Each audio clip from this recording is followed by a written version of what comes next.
Argo, science fantasy adventure. It's a turnaround. It's dog shit. I think it's a space movie in the Middle East. You have 72 hours to get them out. They're getting a visitor. You gotten people out this way before? No. You're asking us to trust you with our lives. This is what I do, and I've never left anyone behind. I know who they are, and they know they're hiding out. It's over, Tony. If they stay here, they will be taken. Probably not alive. We're responsible for these people. I'm responsible.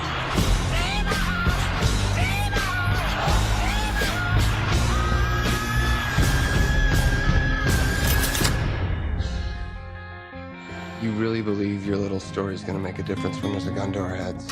I think my little story is the only thing between you and a gun to your head.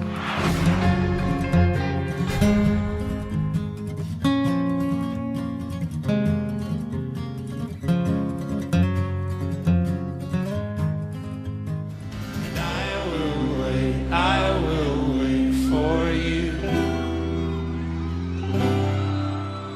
And I will wait for you.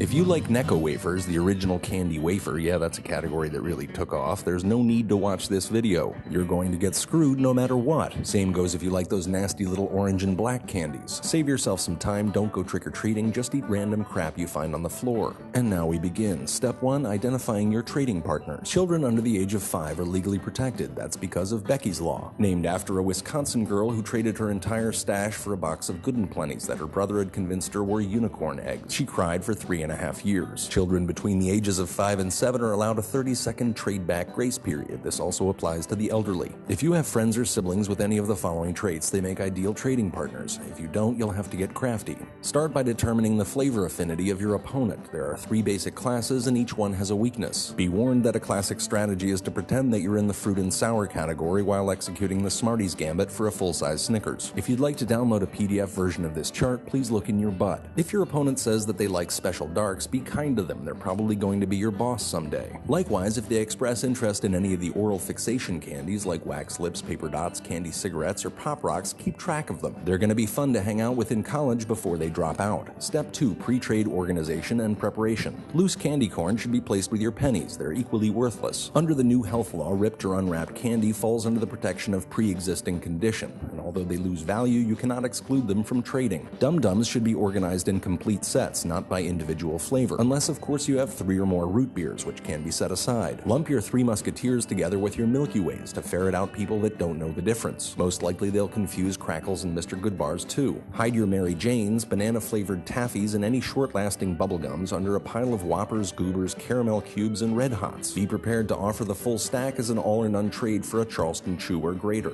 Although nerds are technically inert pop rocks, they should be placed in their own category. Unfortunately, Butterfingers, Almond Joy, and Mounds should be set aside for the mom and dad tax. Note that there is growing support to repeal the mom and dad tax, as it hurts honest candy disclosure and might lead children to stop trick-or-treating altogether. If possible, avoid major transactions until after the election. And raisins should be burned and then peed on by your dog. Part 3, classic strategies. Avoid anyone who suggests dumping all the candy in a pile and rationing it out based on hunger. They are Marxists. John Maynard Keynes suggested taking 40% of the candy from the children with the most, burying it in the ground, and then giving the candy poor children jobs digging it up. Or of course you can try the classic approach. Whatever you choose, remember that Pixie Sticks, Twizzlers, and Smarties are your workhorses, and Fifth Avenues are better than 100 grand. And as for anyone who gave you an apple, don't worry, they're going to hell.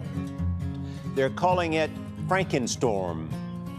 Sandy is pounding the Bahamas this morning, and by next week it could bring hurricane-force winds, strong rain, record-high tides, and heavy snow to the northeastern U.S.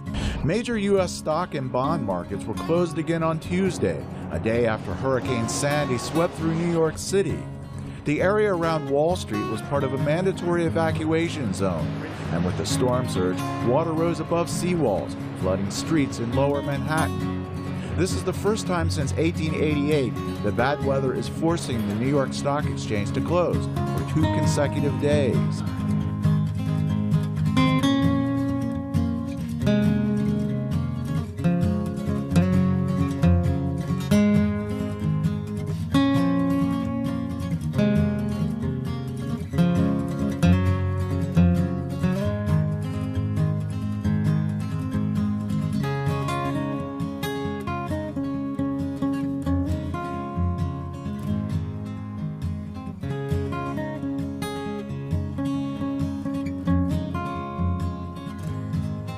One of the great racehorses of all time. Man of War may have been the most extraordinary racehorse who ever lived. He was a freak.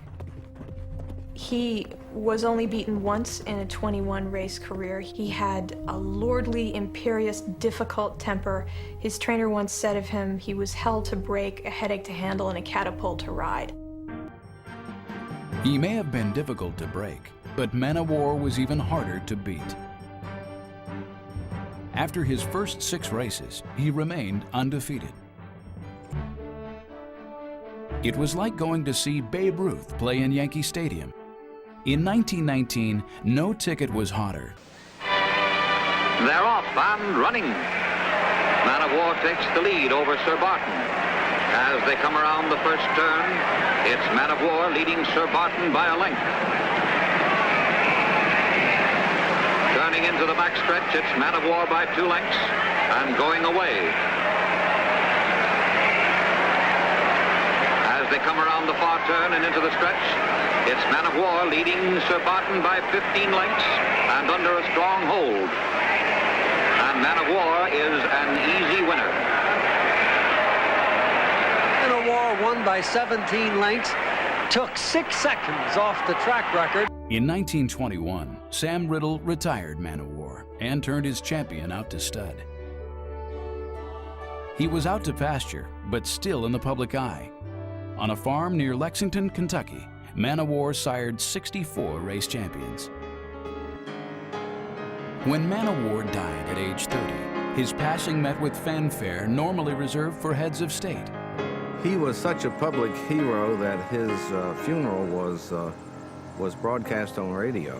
They had a casket that was lined with the colors of Mr. Riddle's silks, and 8 or 10 dignitaries spoke, talking about not only his importance as a racehorse to the racing community, but his influence as a tourist attraction